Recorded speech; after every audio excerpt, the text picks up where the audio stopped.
Today's project is going to be a little bit different. I have this nice custom hand-forged piece, which was second grade. Not that there's any flaws in it, but the eye's a bit offset from the blade.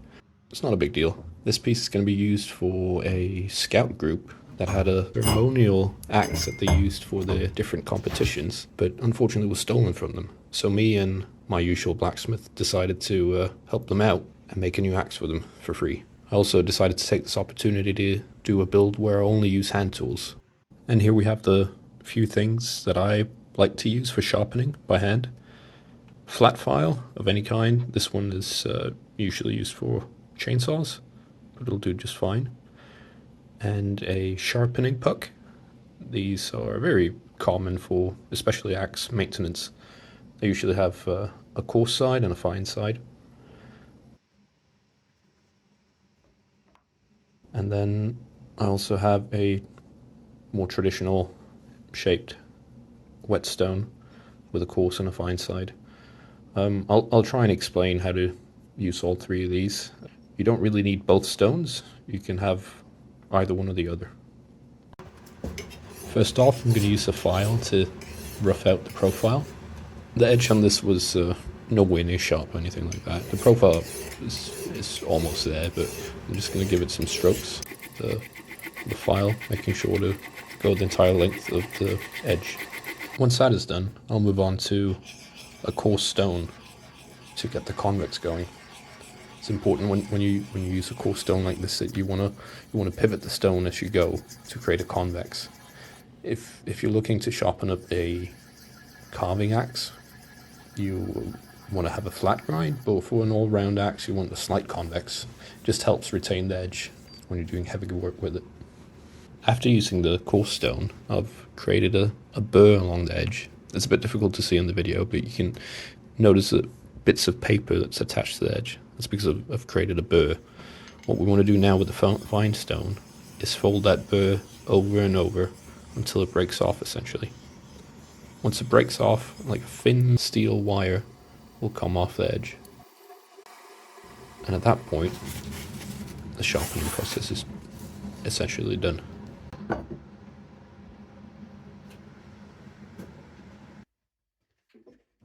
For processing the handle, you could start with an axe. Although I feel more comfortable working with the draw knife, since I have way more hours behind a draw knife than actually carving with a smaller axe. When you're using a draw knife, you always want to work down the high spots. You can't just go at it full force at the whole width of the board. So what you want to do is you want to always work the corners down. So if you have a square, you first take a 45-degree off each corner, and then you have a triangle at the top, and then you take that off, creating a new, essentially square. And then you keep going, taking off the high spots all the way down till you meet the line where you want the handle. It takes quite a bit of time and effort to remove all the material with the draw knife. I've seen some people use a trick where they take a saw and saw into the board down to where they want the handle, every inch or a few centimeters or so, just to make it a bit easier to sort of chisel out the wood. I didn't go for that approach, but you might as well want to try it out. It also can save you a bit of trouble. If you do it, as long as you saw down at the lowest point, you'll make it a lot easier for yourself, not running the risk of doing a tear out in the handle that could completely ruin the piece you're working on. However, I feel pretty comfortable working with the draw knife. Just keep in mind to work the wood from both directions so not to create any tear outs. Once I'm done working with the draw knife and roughing out the handle, I'll bring out my spoke shave to sort of start thinning it down and drawing out the profile I like for the handle.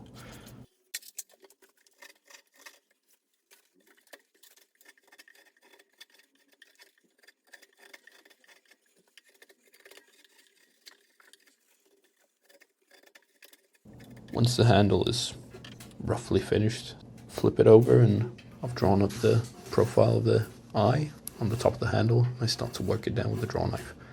I don't want to complete the handle entirely before working on the head, because while working on the head you could end up essentially ruining the handle, and I'm ashamed to get that far, finished up the handle, and then having to start all over because you messed up the fitting. The basic principle is, for every piece of the handle, I start with a draw knife to rough it out. I then profile it with the spoke shape, and then I finish with a rasp to get a nice even surface all over. And then obviously at the very end I'll use some sandpaper to smooth it down. Now I'm pretty happy with the fit of the head. Have a bit of wood protruding at the top, which I prefer for extra expansion. And there's a nice smooth transition from the handle to the eye of the head. As you can see, there are no gaps or anything like that, so it should be a good solid fit. My initial thought was that there'd be enough material for a nice big palm swell, but I was mistaken.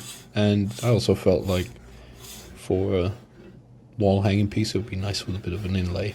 So I decided to cut up the palm to accommodate a palm swell. I used these parallel clamps to help guide me. The palm swell cutouts would be the same on opposing sides of the handle.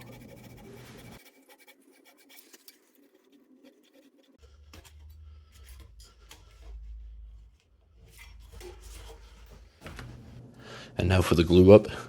I'm not entirely sure what this species of wood is, but it looks really nice once it's sanded down and oiled up. Got plenty of glue on there and plenty of clamps, because you can never have enough clamps. And here's a bit of a change of scenery. I was invited down to a shop that sells vintage tools, just to basically stand around and do my work and have a chat with people. It was a great time, and I'm going to put a link down for the shop down below. So if you're ever in Denmark, particularly in the southern Jutland, I highly recommend swinging by the shop and having a look around. Christian, who runs the place, is incredibly friendly and has so much knowledge. It's almost unbelievable. And there are just hundreds of axes and planes and spoke shaves and all sorts of bits and bobs. You can spend countless hours there just roaming around and looking through his things. And the prices are pretty decent as well. So here I'm just working down the palm swell as best as I can with cutting tools. Being cautious not to dig in too deep and ruin the transition area between the palm swell inlays and the handle itself.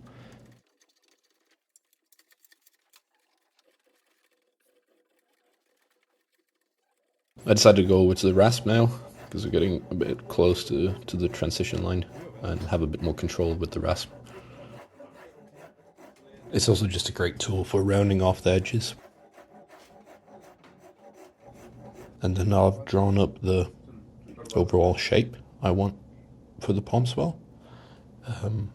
Just have some guidelines to follow, and then I'm going to use the draw knife to cut down all the material down to that shape.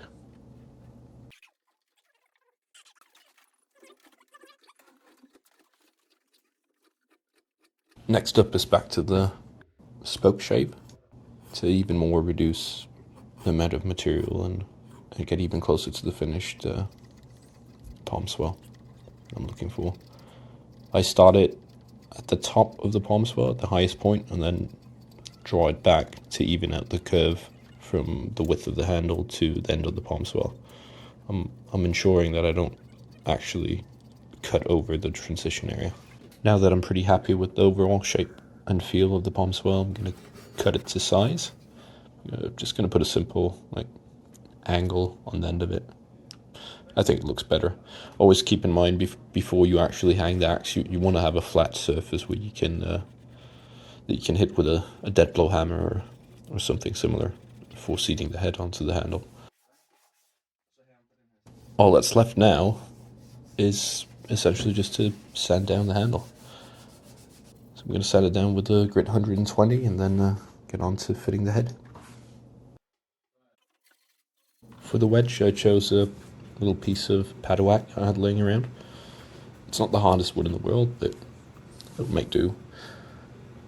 I've marked up lines for the angle of the wedge, and then I just saw it out. I didn't line up my sawing very well. I sawed it from both sides, and as you can see, it didn't line up. So I'm going to take a rasp to it, carve it down, and flatten it out. Wedge doesn't have to be perfectly symmetrical. Then trim the length. Always mark it up with a little excess length, so you can rasp and or sand it down to the final shape. You want a nice snug fit inside of the head, which is exactly what I have here.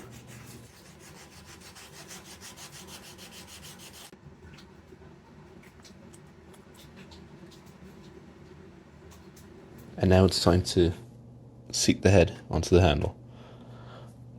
Here's why I want that flat surface at the end, to use inertia to drive the head onto the handle.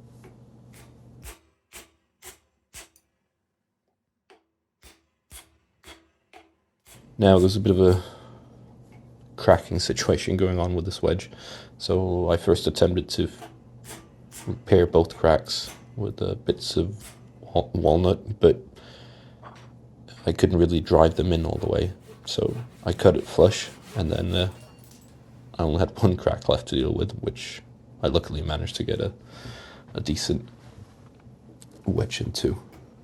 It doesn't really affect the functionality of the handle or the axe. It just looks a bit nicer.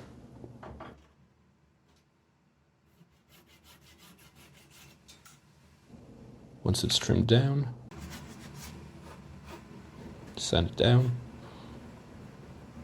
give it a bit of oil and wax,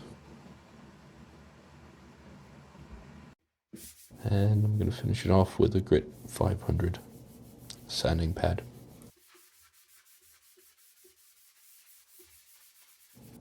And I treat all my handles the same. Beeswax and linseed oil mixture I've made that I just rub into the handle and let sit for about half an hour, wipe it down, and repeat 2 or 3 times. The wax really helps keeps moisture out of the handle.